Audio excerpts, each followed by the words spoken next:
back to Let's Talk Nutrition. My name is Elsie Tenwa and I'm your host for today. Today we'll be talking about diet myths and body image.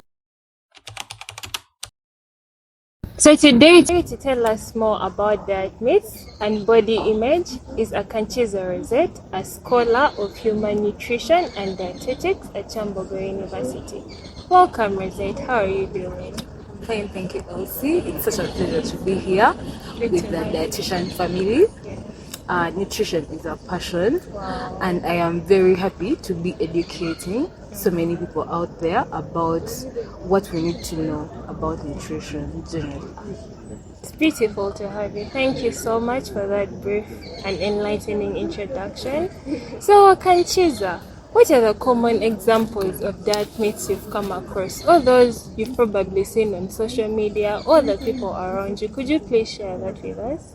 Okay, so I will start with explaining what myths are, because I don't want to assume all of us know what myths are.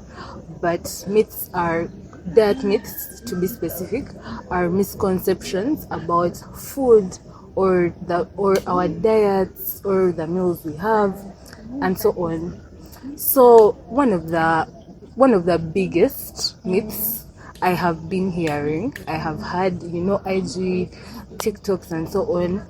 There's a diet, a juicing that's going on around, and people are saying you can juice and lose weight as you should, or if you juice, you don't have to. No, if you juice as much and you don't control your eating as much, but as long as you're juicing, you will lose weight.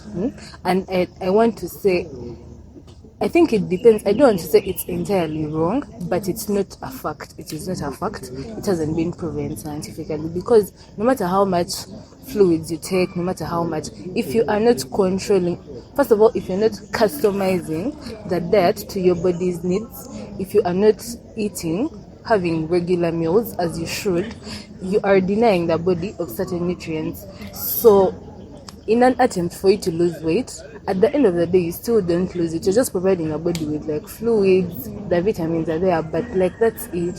So I think that's a very big myth.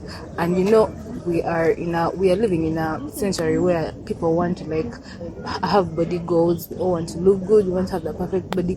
So people are desperate, really, to try out so many things. So all these myths come up, and like you just believe it ASAP. Yes, I think that's one of them. Then I can also talk about many people have nullified eating at night because they think it makes you gain weight. Whereas it may be true that you may eat at night and gain weight, I think it depends on the time. First of all, what time do you eat? What are you having for dinner, for supper? Are you having rice, sweet potatoes, and your beans or nuts? Like, are you eating like as if you're eating lunch, like a manioka or something? Or you're taking tea with some roasted groundnuts, you're having fruits, you're taking a cup of porridge that's serious. You understand? So it depends, because the truth is, the food we eat at night, unless you're those people who work at night, but most of us at night we are going to sleep. So if you're eating a lot of food, it's not going to be used, and at the end of the day, you may actually gain weight, but it is not entirely true. Yes, so depending on the time you eat, you can stop eating at 8 p.m. Yes, so you can time yourself from 6 to 8. Past 8 I don't eat, and maybe regulate what you eat. Yeah. So, basing from what you said, it depends on what you're eating and how much you're eating, and you can also regulate yourself. Okay, so since we are talking about diet myths and all, I've heard a lot about quick fixes. I've heard people say you can do this and you lose weight instantly. In 1 week, you've lost 10 pounds already. Or I've heard people talking about detoxifying and their bodies are being cleansed. So what do you think are the negative impacts of these things to people's health and their body image? I will start with it's actually funny that people actually believe some of these things, but you guys have seen those, like, you're just scrolling through your reels or TikTok, and then you see, if you want to lose weight in 3 days, do this, try this, mix ginger, do what? Like, they actually give you very impossibly, like, so many weird combinations.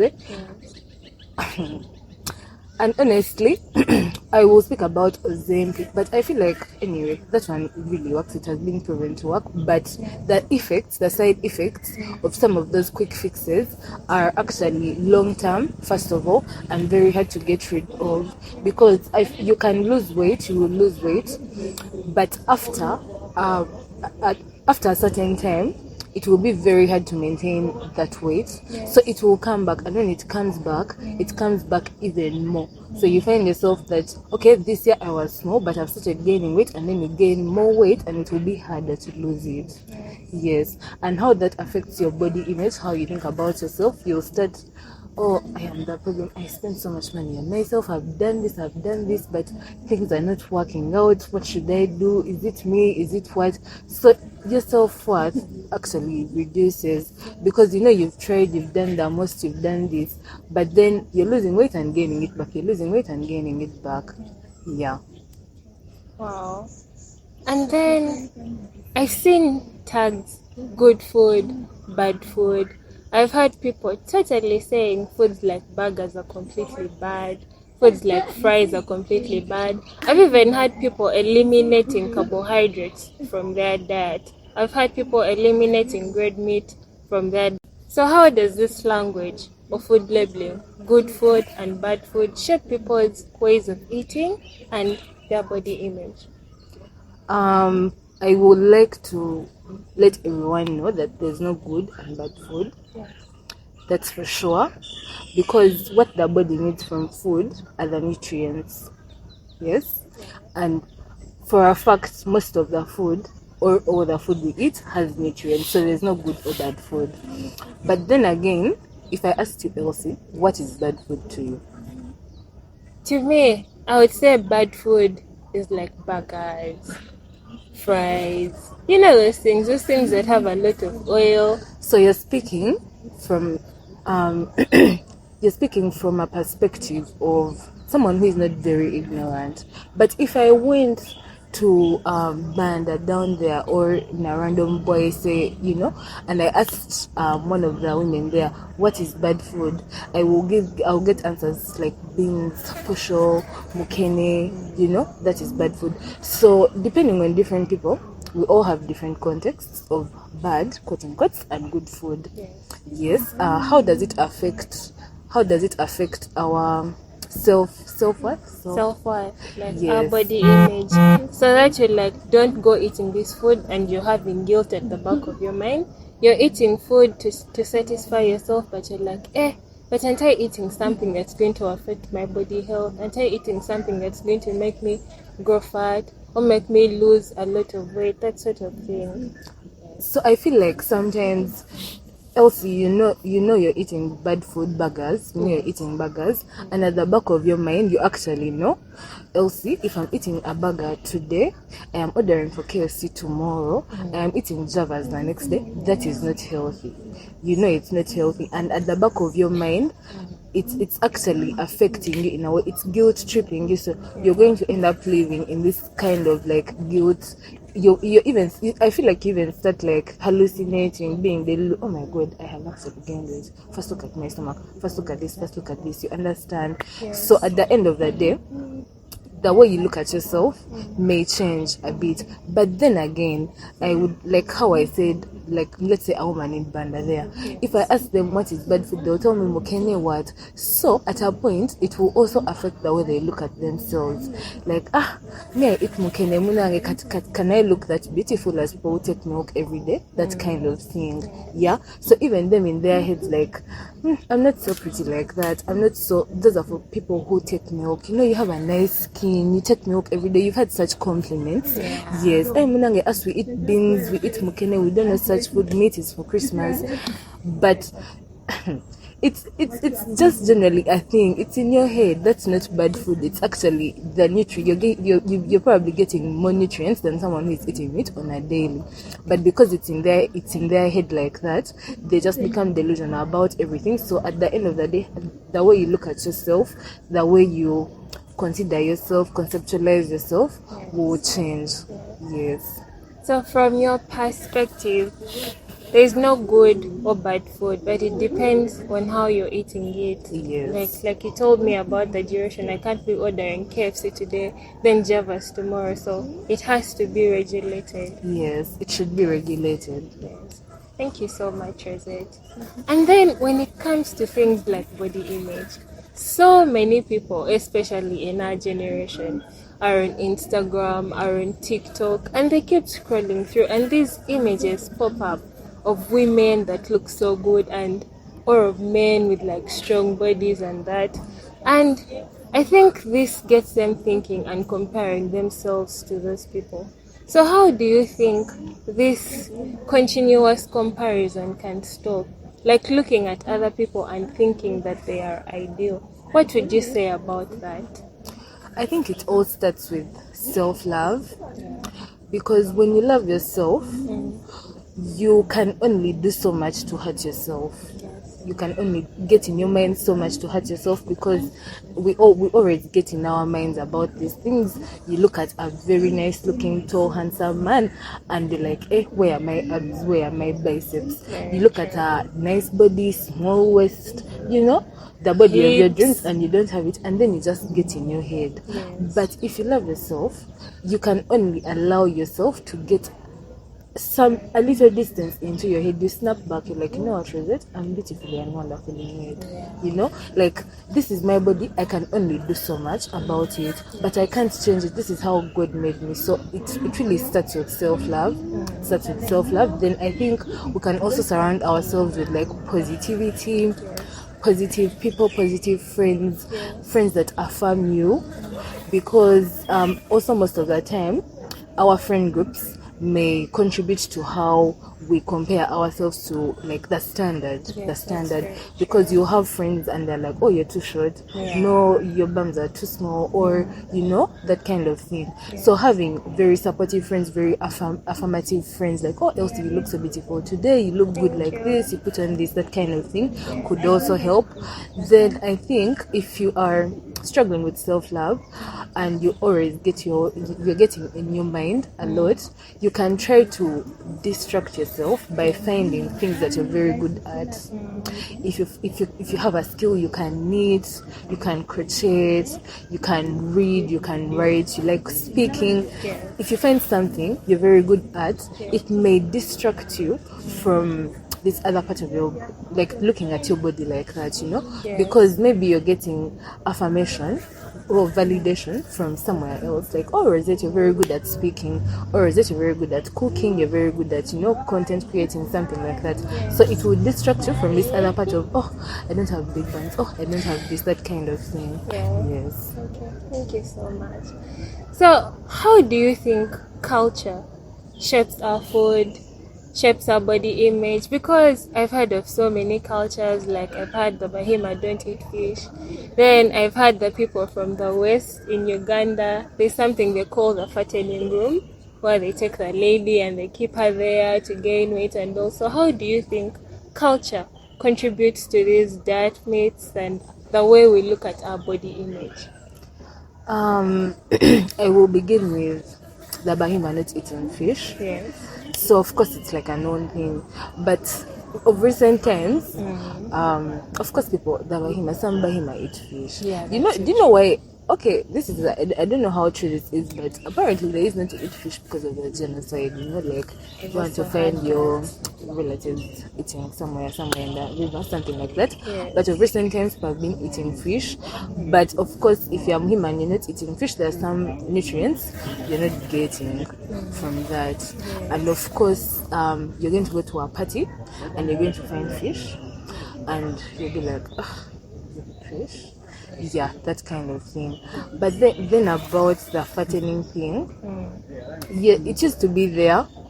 I don't know how often it happens these days, but those days it was such a major thing. Like as a bride, you have to look like the it. Yeah. Why aren't you glowing? Why is someone glowing more than you? Why is someone having fatter arms than you? You understand? So they would take you in a room, they look you there, they feed you on ghee, they feed you on a shower, they feed you on milk, meat, until you leave that place glowing. Yes. So in that way, some people used to. Sorry, but what was the question? How does it shape our, okay, how does it contribute to the diet mix, and how does it shape or change the way we look at ourselves? Oh, okay. So, how does it contribute to the diet mix? Of course, you'll be knowing, like my ancestors, my grandparents used to always say, we don't eat fish, we don't eat fish. So even your children, you tell them, as we don't eat fish, fish is bad. You'll find your relatives, you'll find what, but yet fish is a very nutritious meal. You understand? And then also the way you look at yourself, I will use the fattening example because these are the major examples I can give. For the fattening thing, as a bride, you're really feeling like that eat. You know, you're looking good. Although not necessarily very healthy, but you're just looking really good. So of course you feel very full of yourself. You feel good about yourself. You feel good about your glow, that kind of thing. Yes. So with culture influencing and causing this chaos, and then we also have religion, and then we have social media. So how would I, as Elsie, be able to tell the difference between a diet myth or something like, how would I, as Elsie, be able to tell the difference between a diet myth and something that has been scientifically proven? I feel like that is hard, considering the exposure we have these days on the internet. There's so much unrestricted content. Like we all have freedom of speech, and we are using it very well. So everyone can upload anything they have to say. So for me, I would advise someone to, if I see a video they're talking about this, I will not consider it as the gospel truth. Let me see another one. Okay, and another one. Okay, now let me make research about this. So where is this coming from? Who said this? You know, you can also try to reach out to like different known nutritionists because and dietitians, because they're really everywhere. The social media handles are very clear. Yes, you can try to reach out. You can try to consult. You can try to consult. I think that would be it, because I know it would be very hard to actually differentiate between a myth, a fad, a false lie or something, and real nutrition education. Yes, but I think for me the one thing I would encourage people to do is like making further research. You don't see one video and take it as a gospel truth, like, oh, we are taking ginger shots every day. Don't eat food, take ginger shots from morning to evening, you lose weight, and you do that. No, make further research about it, find out what do these ginger shots have, how will they affect me. Go ahead and consult, invest time in your body as much as the effort, the outcomes you would want. Yes. I think from what you're saying, I also thought of something. So why not go look for information from reputable sources like the World Health Organization, or like spotting the red flags in these things. You can't come in and tell me that I can lose 10 pounds in a week. So some of those things are red flags. Some of them are so unrealistic. So I also think those are some of the things we should look out for. Yeah.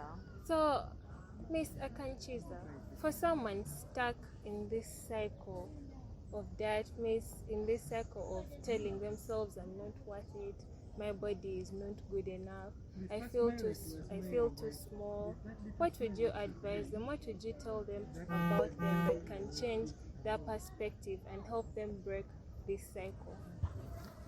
I would like to quote the Bible and say, we are beautiful and wonderfully made.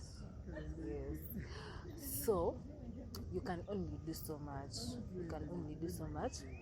And doing so much should be within the right means. The right means. Consult. That's why we have specialists today. That's why we have nutritionists. That's why we have dietitians, consultants. Do so much within the right means. But at the back of your mind, you are beautifully and wonderfully made. Which brings me back to the point of self-love. Love yourself, know who you are, know how your body works, know how you look like in different kinds of clothes, different kinds of outfits. Try to put on something that will make you look smart. We have education about like the different kinds of clothes you can put on for different body shapes. So put on something that will make you look really good, bring out your body shape, embrace your body. Yeah, that kind of thing. And in that way you can get out of your mind. Yes, like you don't get so much in your mind. Oh, I'm too small, I look too small in this, I can't put on skinny jeans, I can't do this, that kind of thing. So Rosie, what's one thing about nutrition and body image you'd love people to know and embrace? I would love everyone to know that you are what you eat. And as long as that is at the back of your mind, you will put in effort to, first of all, regulate the kind of food you eat. Try to live healthy, eat healthy. Try to live a healthy lifestyle. Because at the end of the day, what we put in is what people will see. If you're eating junk every day, we shall see it somehow. But there are also those people who eat junk but I don't gain weight. It still comes, guys. It still finds a way to haunt you. You may get, God forbid, you may get atherosclerosis. You can get kidney organ failure, something like that, high blood pressure. Those things always come to haunt you, even if you may not see it, but in the long run it always comes. So I would like people to keep it at the back of your mind that I am what I eat. If I'm going to eat pizza today and pizza tomorrow and pizza another day, how is it going to affect my body? How is it going to, a healthy mind is in a healthy body as well. If I'm taking tea and I'm not providing my body with nutrients, carbohydrates, protein, what am I denying my body of? How is it going to affect me in the long run? So as long as we keep that in the back of our minds, I feel like we can have a starting point to living healthier lives. Yes. Thank you so much, Miss Akanchi Rosette. It was beautiful having you. And for our viewers, just like she has shared, you are what you eat. And she said it's about regulation. Your diet is to keep you healthy, not to keep you scared. Thank you for listening. This was Let's Talk Nutrition.